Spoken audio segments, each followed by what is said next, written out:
Hello students, तो आप सभी का स्वागत है आपके अपने यूट्यूब चैनल सिग्मा 57 पर। तो आज के क्लास का टॉपिक है हमारा गॉस की प्रमेय के अनुप्रयोग। तो हम 3 अनुप्रयोग पढ़ने वाले इस चैप्टर के अंतर्गत। पहला है हमारा अनंत लंबाई के एक समान आवेशी सीधे तार के निकट वैद्युत क्षेत्र की तीव्रता। दूसरा है हमारा अनंत विस्तार की एक समान आवेशित समतल चादर के निकट वैद्युत क्षेत्र की तीव्रता। और तीसरा है हमारा एक समान आवेशित पतले गोली कोष के कारण वैद्युत क्षेत्र की तीव्रता। आप सभी लोग ये हेडिंग डाल लीजिए, मैं इनको फिर रफ करने वाला हूँ। आप सभी लोग इसका स्क्रीनशॉट ले लीजिए, फिर मैं रफ कर रहा हूँ। तो अब हम लोग क्या करेंगे, पहली हेडिंग लगा लेंगे एक समान रूप से आवेशित सीधे तार के निकट वैद्युत क्षेत्र की तीव्रता।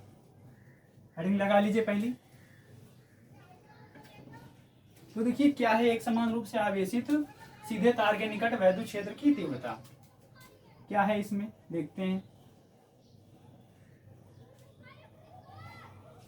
हमने मान लिया कि हमारे पास चित्र में एक अनंत लंबाई का आवेशित सीधा तार है, ठीक है।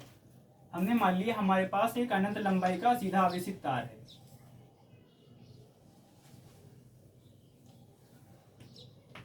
हमारे पास क्या है, एक सीधा आवेशित तार है, अनंत लंबाई का सीधा आवेशित तार है, ठीक है।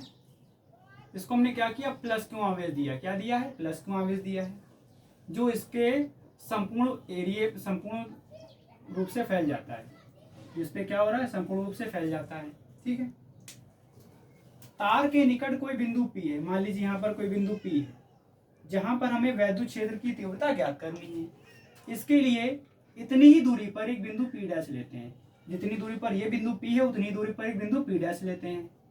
अब इस बिंदु P और P डैश से होकर गुजरने वाले बेलनाकार गॉसियन पृष्ठ की रचना करते हैं। क्या करते हैं, बेलनाकार गॉसियन पृष्ठ की रचना करते हैं,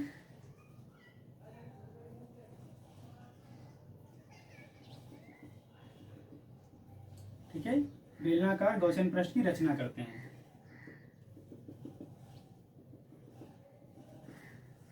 अब इस पर हम क्या करते हैं, 3 पृष्ठ ले लेते हैं। एक S1 हो गया, ये हमारा S2 हो गया, और ये हमारा S3 हो गया। 3 पृष्ठ क्या ले लेते हैं, S1, S2 और S3 ले लेते हैं। ये सपाट पृष्ठ है और ये वक्रित पृष्ठ है। ये कैसा है, सपाट पृष्ठ है, और ये दोनों क्या है, सपाट पृष्ठ है और ये वक्रित पृष्ठ है, ठीक है। और यहाँ पर हम क्या करते हैं, अवयव क्षेत्रफल DA ले लेते हैं। यहाँ पर हम क्या करते हैं, अवयव क्षेत्रफल एक ये ले लिया DA, यहाँ पर एक अवयव क्षेत्रफल ले लेते हैं, इसका भी नाम देते हैं DA। यहाँ पर एक अवयव क्षेत्रफल ले लेते हैं, ये हमने देखिए ले लिया है, इसका भी नाम क्या दे देते हैं हम DA। इस बिंदु P को हम ऐसा करते हैं, खिसका के थोड़ा नीचे कर लेते हैं। अब देखिए जरा समझने वाली बात यह है कि देखिए एक समान रूप से आवेशित है, प्लस क्यू आवेश इसमें है ना, तो आवेश के कारण बिंदु P पर वैद्युत क्षेत्र की तीव्रता कहाँ होगी, बिंदु P से बाहर की ओर, बिंदु P से बाहर की ओर। और अवयव क्षेत्रफल DA वेक्टर भी कहाँ होगा, पृष्ठ से लंबवत बाहर की ओर। तो यहीं पर हमारा E वेक्टर भी आ जाएगा और यहीं पर हमारा DA वेक्टर भी आ जाएगा, ठीक है। बट यहाँ पर देखिए आवेश के हिसाब से तीव्रता कहाँ होगी, इधर की ओर। कहाँ होगी, इधर की ओर। लेकिन अवयव क्षेत्रफल कहाँ होगा, ऊपर की ओर। कहाँ होगा, ऊपर की ओर। सेम यहाँ पर भी होगा, तीव्रता कहाँ हो जाएगी, इधर की ओर, और अवयव क्षेत्रफल कहाँ होगा, नीचे की ओर, ठीक है। तो हमने यही जाना इसमें। देखिए थ्योरी बार समझ लीजिए। माना चित्र में एक अनंत लंबाई का एक समान आवेशित सीधा तार है, जिसका रेखीय आवेश घनत्व क्या है, लैम्डा है। जिसका रेखीय आवेश घनत्व क्या है, लैम्डा है, ठीक है। इस तार के निकट कोई बिंदु P है, जहां पर हमें वैद्युत क्षेत्र की तीव्रता ज्ञात करनी है। इसके लिए बिंदु P के सम्मित, सम्मित का मतलब होता है उतनी ही दूरी पर, ठीक है। P के सम्मित या सम्मित मतलब समान दूरी पर भी कह सकते हैं। P के सम्मित एक बिंदु P डैश लेते हैं। अब बिंदु P व P डैश से होते हुए एक बेलनाकार गॉसियन पृष्ठ की कल्पना करते हैं या फिर रचना करते हैं। अब इस पर 2 सपाट पृष्ठ S1, S3 और एक वक्र पृष्ठ S2 लेते हैं, और इस पर अवयव क्षेत्रफल DA लेते हैं, ठीक है। अब देखिए, अब इस पूरे गॉसियन पृष्ठ के कारण हम क्या निकालेंगे, वैद्युत फ्लक्स। तो पहले थ्योरी लिख लेते हैं। क्या है थ्योरी, लिख लीजिए। माना, जो मैंने अभी आप सभी को समझाई वही लिखने वाला हूं। माना चित्र में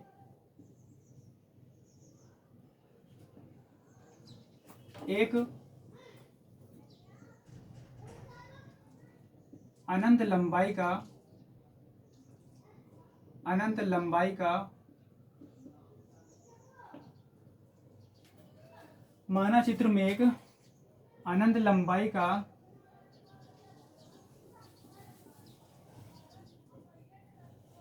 सीधा आवेशित तार है।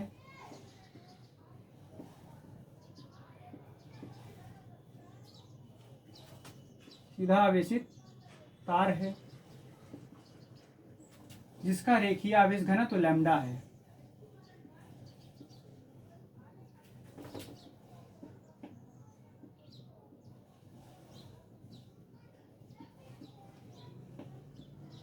जिसका रेखीय आवेश घनत्व क्या है? लैम्डा है। जिसका रेखीय आवेश घनत्व लैम्डा है। तार के निकट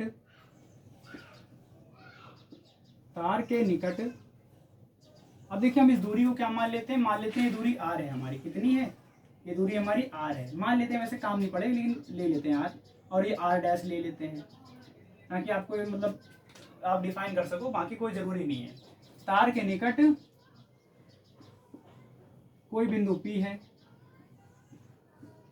तार के निकट कोई बिंदु P है जहां पर वैद्युत क्षेत्र की तीव्रता ज्ञात करनी है।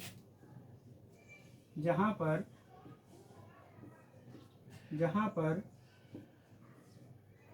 वैद्युत क्षेत्र की तीव्रता ज्ञात करनी है।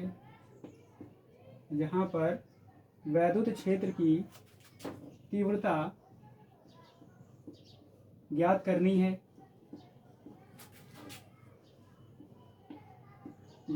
है। इसके लिए P के सम्मित एक बिंदु P डैश लेते हैं।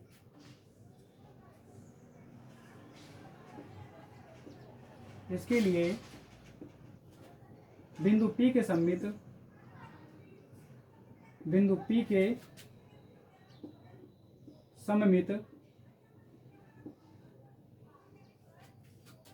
एक बिंदु P डैश लेते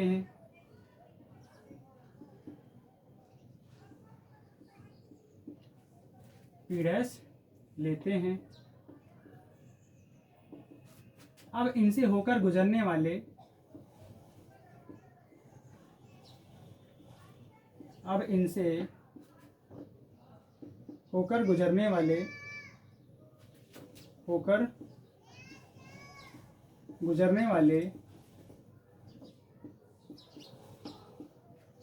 बेलनाकार गॉसियन पृष्ठ की रचना करते हैं। बेलनाकार गॉसियन पृष्ठ की रचना करते हैं।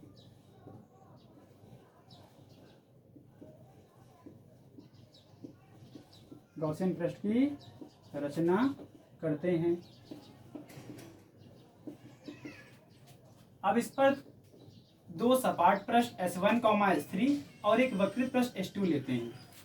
अब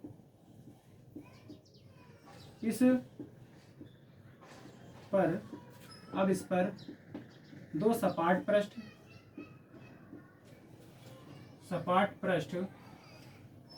S1, S3 व एक वक्रित पृष्ठ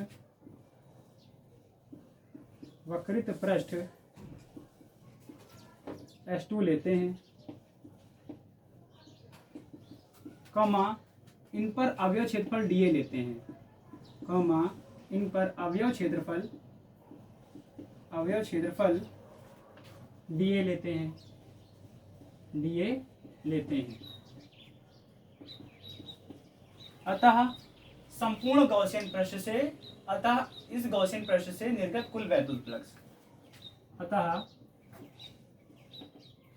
अब देखिए जो भी हमारे सपाट पृष्ठ हैं इनसे कितना भी वैद्युत फ्लक्स निकलना हम वो निकालेंगे।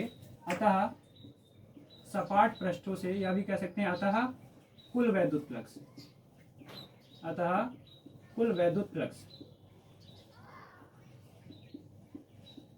तो देखिए कुल वैद्युत फ्लक्स क्या निकलने वाला है हमारा यहाँ पे, इन तीनों का योग होगा। मान लीजिए इसका वैद्युत फ्लक्स फाई E1 है, इसका फाई E2 है, और इसका क्या है हमारे पास डी फाई E3 है। तो यहाँ से हम कह सकते हैं कि डी फाई टोटल, ठीक है, या आप कह सकते हैं D phi E equal to क्या होगा, D phi E1 plus D phi E2 plus D phi E3, ये होगा। अब डी फाई E1 अगर बात करें, हमने E1 यहाँ पे S1 लिया है, E1 इसके कारण होगा। तो देखिए इनके बीच एंगल कितना है, 90 डिग्री है, 90 डिग्री है। अब डी फाई क्या होता है, ई वेक्टर ई डी ए कॉस थीटा, फॉर्मूला क्या होता है इसका, ई डी ए कॉस थीटा। इसका भी क्या होगा, ई डी ए कॉस थीटा। इसके लिए भी क्या बनेगा, ई डी ए कॉस थीटा। ठीक है।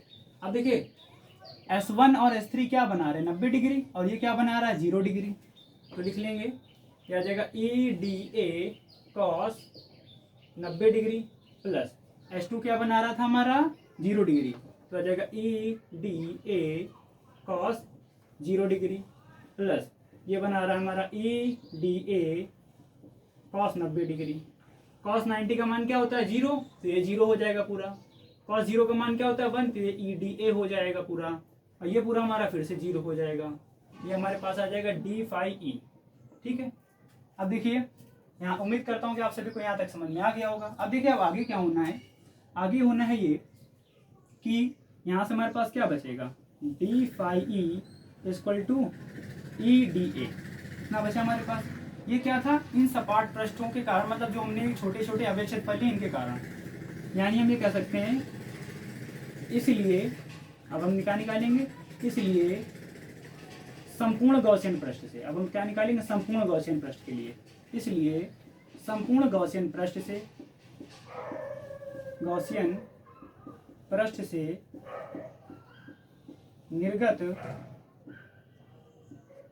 कुल वैद्युत फ्लक्स, कुल वैद्युत फ्लक्स, अगर राइटिंग गड़बड़ हो रही है तो मैं बोल रहा हूँ, आप लोग लिख लीजिएगा। इसलिए संपूर्ण गॉसियन पृष्ठ से निर्गत कुल वैद्युत फ्लक्स क्या होगा, इंटीग्रेशन होगा, इसका इंटीग्रेशन होगा। जब संपूर्ण की बात करेगा तो इंटीग्रेशन करते हैं। ठीक है। और ई डी ए। ठीक है। अब देखिए हमें यहाँ पे तीव्रता निकालनी है। अब बताइए अगर हम बात करें डी फाई ई, तो हो जाएगा हमारे पास फाई ई। ठीक है। और ये ई बाहर आ जाएगा क्योंकि ये बदलेगा नहीं, बचेगा इंटीग्रेशन डी ए। अब देखिए इंटीग्रेशन डी ए, अब देखिए जो बेलन है, बेलन का वक्र पृष्ठ क्या होता है, 2 पाई आर एल, क्या होता है, 2 पाई आर एल। इसकी लंबाई हमने क्या मानी, एल ही तो मानी है। तो यहाँ से आ जाएगा, देखिए फाई बराबर क्या होता है, सभी को पता है, क्यू अपॉन एप्सिलॉन नॉट होता है। अभी मैं बता चुका हूँ कल की वीडियो में कि फाई बराबर क्या होता है, Q upon epsilon not. A into ये क्या हो जाएगा, 2 पाई आर एल, क्या हो जाएगा, 2 पाई आर एल। ठीक है। तो यहाँ से हमारे पास क्या बन जाएगा, ये बराबर, अब देखिए अब यहाँ पे क्या होने वाला है, यहाँ पे हम कर सकते हैं ये, हाँ ये 2 पाई आर एल हो जाएगा। तो आप सभी लोग पहले इसका स्क्रीनशॉट ले लीजिए।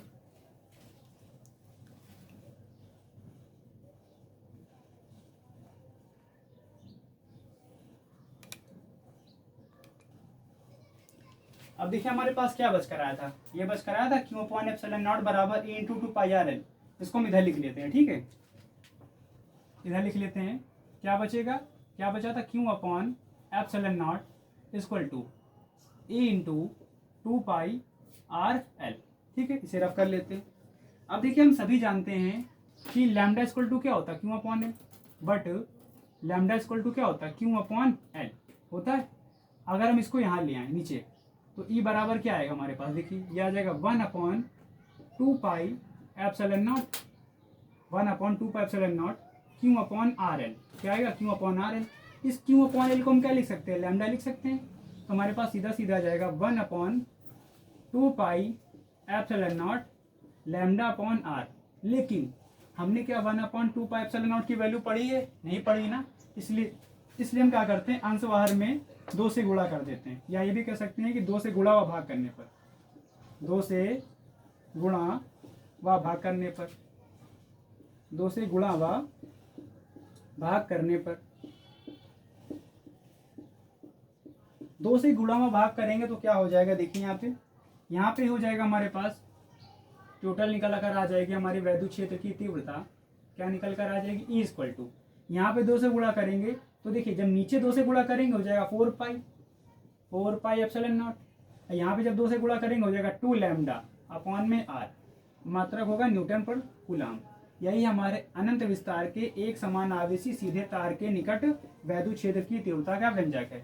आप सभी लोग इसका स्क्रीनशॉट ले लीजिए।